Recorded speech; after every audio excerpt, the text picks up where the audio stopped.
মোড়া ঘোটাল জলের স্তর ভাটার সময় নিচে নামায় ভেঙে পড়েছে ৮ নম্বর লট ও গঙ্গাসাগরের মুড়িগঙ্গা নদীর ফেরি ব্যবস্থা।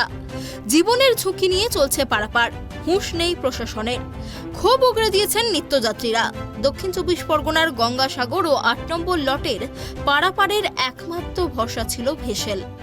বর্তমান মোড়া ঘোটালের জন্য প্রতিদিন ভাটার সময় থাকছে ভেসেল চলাচল বন্ধ ভূতল পরিবহনের বার্জ, আর এর ফলে খেয়া ব্যবস্থা একেবারে বিপর্যস্ত। বর্তমান গঙ্গাসাগরে যেতে গেলে ৮ নম্বর লট যেতে অথবা ৮ নম্বর লট থেকে আসতে গেলে গঙ্গাসাগর থেকে প্রথমে তাদেরকে হাফ কিলোমিটার কাদা মারিয়ে তারপর কোমর পর্যন্ত জলে নেমে উঠতে হচ্ছে ভটভটি কিংবা লঞ্চে, যেখানে ভেসেলে পারাপারের জন্য ৯ টাকা করে নেওয়া হতো মাথাপিছু, এখন গুনতে হচ্ছে ৫০ টাকা করে। বার্জ বন্ধ হয়ে যাওয়ার জন্য গঙ্গাসাগরের দ্রব্যমূল্য আকাশ ছোঁয়া। ফলে সমস্যায় পড়েছেন নিত্যযাত্রী থেকে শুরু করে সেখানকার স্থানীয় মানুষজন। এই তো কাদায় হেঁটে হেঁটে হেঁটে হেঁটে চলছি আমরা। এটা চড়া পড়ে গেছে? চড়া পড়ে গেছে, আর ওখানটা একটু কাদা জোর আছে। ওই কাদাতে হেঁটে হেঁটে এই চড়া এসে আবার জলে ১ হাঁটুর বেশি জলে নামতে হচ্ছে আমাদের। এটা তো মুড়িগঙ্গা নদী তো? এতে খুব ৮ নম্বরে। হ্যাঁ, ৮ নম্বরে এরকম অবস্থা হয়েছে। আচ্ছা, এবার কি করবেন? টাওয়ারের কাছাকাছি এসে তো আমাদেরকে উঠতে হচ্ছে। এখন কি করবেন? এখন ওই ট্রলারে উঠবো, ১ হাঁটুর উপরে জল, সেখানে গিয়ে উঠতে হবে। বাড়ির মহিলারা তো আছে? হ্যাঁ, সবাই আছে। আর ছেলে মেয়ে ওই তাদেরকে তুলে দিয়েছি আগে, তারপর আমরা যাচ্ছি। প্রায় ঘন্টাখানিক আটকে আছি এখনো, আরও থাকতে হবে, এখনো অনেক সময় থাকতে হবে। ৮টা ১৫তে ভ্যাসেল আছে। আচ্ছা, গেছিলাম ডায়মন্ডে ডাক্তারের কাছে, ফিরে এসেছি ৩:৩০ ৪টের সময় থেকে এখনো বসে আছি। এখন কি পরিস্থিতি? এখন ওই তো দেখা যাচ্ছে এখন চড়া পড়ে গেছে, এখন ট্রলারেও যেতে পারা যাচ্ছে না, ট্রলার আটকে আছে। হ্যাঁ, ভ্যাসেল আছে ওই ৮টা ১৫তে ভ্যাসেল, মানে এখনো অনেকক্ষণ আমাদের বসে থাকতে হবে। এরকম কি প্রতিনিয়ত হচ্ছে? হ্যাঁ, এইরকম তো প্রায়ই হচ্ছে, প্রায় এইরকম হচ্ছে, এইরকম চড়া পড়ে যাচ্ছে, মানুষের যাতায়াতের খুব অসুবিধা হচ্ছে। কি চাইছেন প্রশাসন দেখুক বিষয়টা? না, বলছে তো অনেক দিন থেকেই শুনছি আমরা সবাই যে ব্রিজ হচ্ছে, কিন্তু এখনও তো কিছুই হচ্ছে না, কিছুই দেখতে পাওয়া যাচ্ছে না। শুনেছি অনেক দিন থেকে, আমরা শুনে আসছি যে আমাদের মানে ছোটো বয়স থেকে শুনে আসছি যে ব্রিজ হচ্ছে সাগরে, কিন্তু এখনও ব্রিজের কোনো নামগন্ধই নেই। সেই আগে থেকে মানে যেরকম আগে থেকে ছিল সেই পরিস্থিতি আগের মতনই আছে, পরিস্থিতি কোনো কিছু চেঞ্জ হয়নি। এই তো মানে এতে লেগে গেছে, মানে এই চরে লেগে গেছে। আচ্ছা, চরে লেগে গেছে, এখন মানে কখন ছাড়বে সেই বলতে ৬:৩০টার পরে জোয়ার পড়বে, তারপরে হয়তো মানে ছাড়বে ওই ৬:৩০ পৌনে ৭টা বেজে যাবে। এখন কতক্ষণ ভেসেল বন্ধ থাকছে? এখন তো মনে হয় ৮টার আগে ভেসেল ছাড়বে না। ওপার থেকে মনে হয় ৭:১৫ কি ৭:৩০, এখান থেকে ধরুন ৭:৩৫, ৭:৩০, ৮টা বেজে যাবে। মানে আপনারা তো প্রতিনিয়ত যাতায়াত করেন? হ্যাঁ, আমার বাড়ি সাগরে, আমি এপারে স্কুলে চাকরি করি, স্কুলে আমি মানে হাই স্কুলের শিক্ষক, আমি পার ডে যাতায়াত করি, কিন্তু কিছু করার নেই।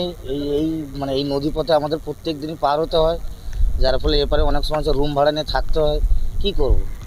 মানে এখন কখন বাড়ি যাবেন? তার না এরকম তো এক সময় রাত 10টা 11টাও বেজে যায়, এছাড়া উপায় থাকে না। এটা আজকের আমি ধরুন এখানে গঙ্গাসাগর মেলা এলে তো তখন ড্রেজিং হয়, ড্রেজিংটা হয় জাস্ট এই মানে এলসিডিকে কেন্দ্র করে ড্রেজিং হয়, ওই জাস্ট সাগর মেলা মিটে যায় 1 থেকে 2 মাস মোটামুটিভাবে মানে ভেসেলটা চলাচল করে, তারপর থেকে যা শুরু হয়ে যায় মোটামুটি ওই মার্চ এপ্রিল থেকে যা শুরু হয়ে যায়, এইভাবে চলতে থাকে। এমন সময় দেখা গেছে তো এই চড়া পার হয়ে গিয়ে নৌকা ধরতে হচ্ছে। হ্যাঁ, এই তো একটু করে দেখবেন মানে এগুলো যখন আর লাগতে পারবে না, ওই দিক থেকে এই দিক থেকে লোক কাদায় নেমে, আমরা অনেকবার মানে সকালবেলা এসি ওইখানে আমাদেরকে মানে নামিয়ে দিয়েছে, আমরা হেঁটে হেঁটে এতটা কাদার মধ্যে হেঁটে হেঁটে পার হয়েছে। কী করবো, চাকরি তো করতেই হবে। প্রশাসনের হস্তক্ষেপ দাবি করেছে বিরোধীরা। তাদের দাবি, প্রতি বছর ড্রেজিং এর নামে কোটি কোটি টাকা লুটে খাচ্ছে শাসক দল, তার জবাব দেবে কে?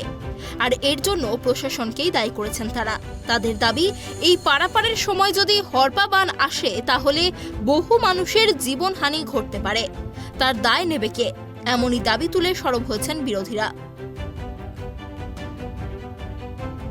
দেখুন, সাগরদ্বীপে এই ভ্যাসেল পরিষেবা বন্ধ এবং মানুষের যে যাতায়াত 7 থেকে 8 ঘন্টা বন্ধ হয়ে যায়, এটা দীর্ঘদিনের সমস্যা। প্রত্যেকটা রাজনৈতিক দল আসে, তারা ভোটের সময় প্রতিশ্রুতি দিয়ে দেয়, কিন্তু কাজের কাজ কোনো কিছু হয়। আজকের এলটিসি আজকের কত ঘন্টা বন্ধ এবং কয়েকদিন ধরে বন্ধ, এর ফলে হচ্ছেটা কি? এর ফলে কোনো ট্রান্সপোর্টের গাড়ি সাগরদ্বীপে আসতে পারছে না, জিনিসপত্রের দাম আকাশ ছোঁয়া দাম, মানুষের কেনার সাধ্য হচ্ছে না।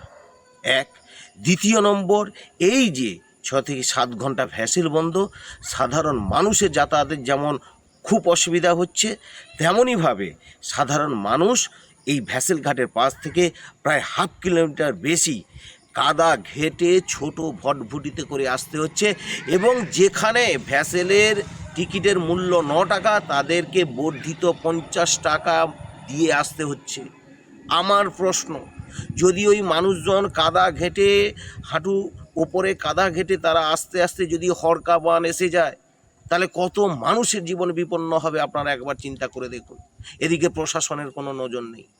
আর প্রত্যেক বছর এই ড্রেজিংয়ের নাম করে সামনে গঙ্গাসাগর মেলা, আর এই ড্রেজিংয়ের নাম করে কয়েক লক্ষ কোটি টাকা হরিলুটের বাতাসার মতন তৃণমূলের নেতাদের পকেটে ঢুকছে এবং কতিপয় কন্ট্রাক্টরের পকেটে ঢুকছে। এটা লজ্জা লাগা উচিত, এবং সাধারণ মানুষের এটা খুব বিপজ্জনক অসুবিধার মধ্যে তাদের দিন কাটাতে হচ্ছে।